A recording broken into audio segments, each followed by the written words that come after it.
Menantu bersekongkol dengan teman pria gasak harta mertua demi cicilan mobil.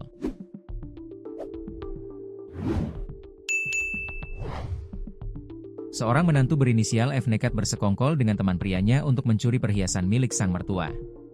Peristiwa pencurian itu terjadi di wilayah Desa Limus Nunggal, Kecamatan Cilengsi, Kabupaten Bogor. F menggasak uang dan perhiasan di rumah mertuanya yang sedang kosong karena ditinggal umrah.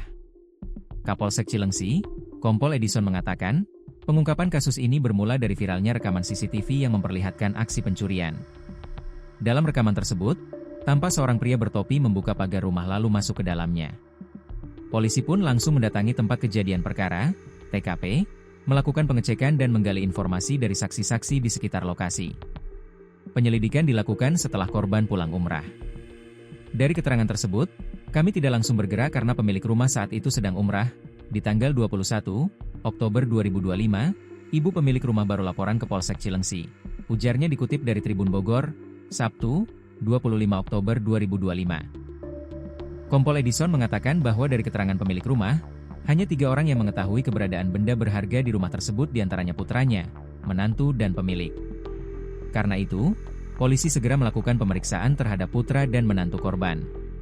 Kami interogasi dari keterangan mengerucut bahwa betul menantunya lah mengambil perhiasan di tanggal 9, kemudian dibawa ke Jakarta, katanya.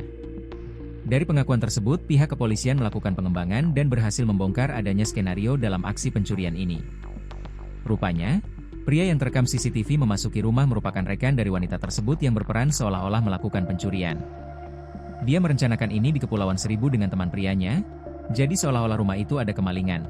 Sehingga dilihat dari CCTV orang tersebut masuk tanpa menoleh kanan kiri hanya 5 menit langsung keluar dari gambar, katanya. Adapun barang yang diambil yakni uang sekitar 38 juta rupiah, perhiasan emas berupa kalung 8 gram, dan gelang 6,5 gram. Perhiasan yang dicuri ternyata sudah dijual pelaku. Kemudian untuk uang, sebagian digunakan pelaku dan hanya tersisa uang di ATM sekitar 20,7 juta rupiah. Kepada polisi, F mengaku menggunakan uang hasil kejahatannya untuk membayar cicilan mobil dan modal usaha. Ia menggunakan uang hasil penjualan perhiasan untuk membayar cicilan mobil dan modal usaha, kata Kompol Edison. Polisi pun saat ini masih memburu teman pria yang membantu pelaku melakukan aksinya.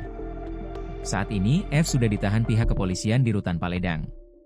Atas perbuatan, F dijerat pasal 363 KUHP tentang pencurian dengan ancaman hukuman penjara maksimal 5 tahun.